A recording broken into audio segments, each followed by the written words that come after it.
नमस्कार मेरी YouTube family. आज हम लोग सुनते हैं एक नई कहानी।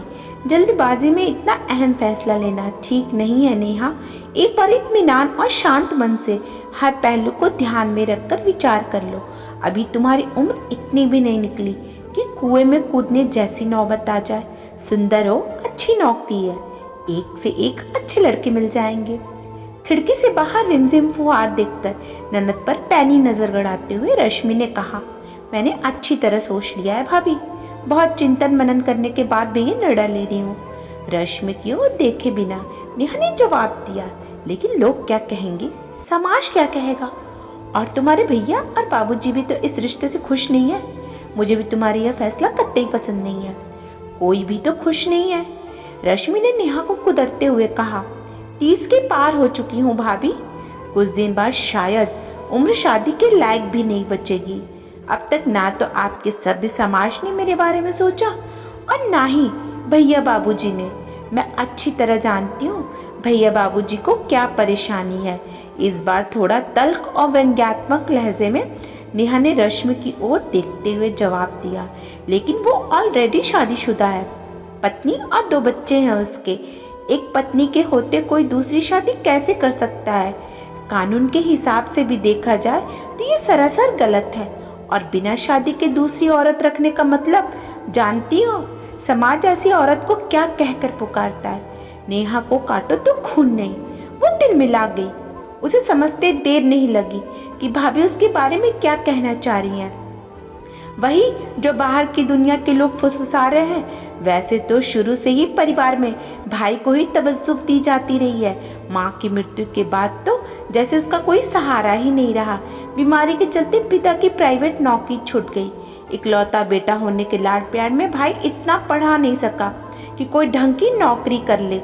एक छोटी सी दुकान पर सेल्समैन है। हाँ, भैया की शादी बड़ी धूमधाम से की गई। पिता ने जीवन भर की कमाई बेटी की शादी में लगा दी। बेटी के बारे में क्यों नहीं सोचा? अब भला बेटी क्यों ना स्वार्थी हो जाए? आखिर उसका भी तो अपना जीवन है, कुछ सपने हैं। उसका क्या ठेका ले रखा है भैया भाभी और उनके बच्चों की परवरिश का? अब परिवार के सभी लोग डर रहे हैं। उन्हें ये चिंता नहीं है कि मैं किसी शादीशुदा शख्स से प्रेम करती हूँ और उसे शादी करना चाहती हूँ, बल्कि उन्हें डर है तो आर्थिक तंगी से 2-4 होने का। बच्चों के प्राइवेट स्कूल की मोटी फीस कौन देगा? महीने भर का राशन और अन्य खर्च कहाँ से पूरे होंगे? भाई की छोटी सी तनख्वाह तो पता ही नहीं चलता कि कब और कहाँ गायब हो गई। जानती हूँ भाभी, ऐसी औरत को रखेल कहते हैं। इस बार गुस्से के साथ साथ नेहा की आंखें थोड़ी नम थी। वो लगातार बोलती चली गई, लेकिन आप बेफिक्र रहिए, मैं ऐसा कोई निर्णय नहीं लेने वाली। आकाश ने मुझसे वादा किया है कि वो शादी करेगा और दोनों को खुश रखेगा। आर्थिक स्थिति से वो पूरी तरह से 2 पत्नियों को रखने में सक्षम है। रही बात कानून प्रक्रिया की, तो हम दोनों शादी करने के लिए अपना धर्म बदल लेंगे। बहुत से लोगों ने दूसरी शादी करने के लिए अपना मजहब महज चंद घंटों के लिए बदला और अब वो पूरी तरह से सामान्य जीवन व्यतीत कर रहे हैं। और वैसे भी आपको घबराने की ज़रूरत नहीं है। मैं पहले की तरह आप लोगों के खर्च उठाती रहूँगी।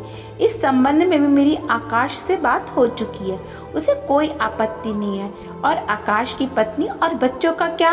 कभी उनके बारे में सोचा है? क्या उनका जीवन पहले जैसा सामान्य रहेगा?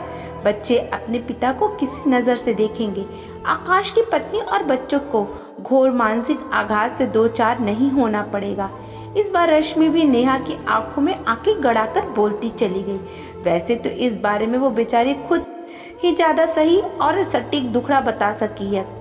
यह चिट्ठी भेजी है आकाश की पत्नी ने तुम्हारे लिए। भाभी, रश्मि के हाथ में कागज का टुकड़ा देख नेहा अवाक रह गई। शायद वह आकाश की पत्नी की इस प्रतिक्रिया के लिए तैयार नहीं थी। कुछ देर बाद वह रश्मि को एकटक देखती रही, फिर कपकपाते हाथों से कागज का टुकड़ा ले लिया। ना जाने क्यों ये पल उसे बहुत भारी और बोझिल लग रहा था। कपकपाते हाथ से उसने कागज का टुकड़ा ले लिया। ना जाने क्यों ये पल उसे बहुत भारी लग रहा था और कपकपाते हाथों से उसने खोला और टुकड़ा खोलकर नजर गड़ा दी। नेहा, मुबारक हो, बहुत सुंदर हो तुम। मुझ में अब वैसे सुंदरता नहीं बची। ये क्या कह लो जी कि जी भर गया आकाश का मुझसे, तभी तो तुम आसानी से उसे रिझाने में कामयाब रही। हम लोगों का प्रेम विवाह हुआ था। कहना ना होगा कि शादी से पहले भी हम दोनों अटूट प्रेम में थे, लेकिन अब मेरी ड्यूटी सिर्फ बच्चों और गृहस्थी को संभालने के लिए रह गई है। आकाश से अलग नहीं हो सकती, प्रेम भी करती हूँ और कुछ मजबूरियाँ भी हैं। शायद तुम नहीं समझ सकोगी, लेकिन एक बार याद रखना कि तुम दूसरी औरत ही रहोगी जीवन भर, हमेशा। मेरे मरने के बाद भी सिर्फ दूसरी औरत, दूसरी पत्नी। दूसरी औरत हमेशा पहली पत्नी और उसके बच्चों का जीवन बर्बाद करने के लिए बाद में दूसरी पत्नी बनती है। दूसरी पत्नी यानी एक स्वार्थी प्रेमिका, अपने स्वार्थ के लिए पहली पत्नी के सपनों को मिट्टी में मिला देती है। सिर्फ तुम्हें ही दोष नहीं दूंगी, आकाश भी मेरा जीवन बर्बाद करने के लिए उतना ही जिम्मेदार है जितना कि तुम। नेहा का पूरा शरीर पसीने से तर हो गया। कपकपाते हाथ से चिट्ठी भी फिसलकर जमीन पर गिर गई और अपनी बेचारी सी जिंदगी के सारे तर्क उसे बहुत छोटे हुए नजर आए।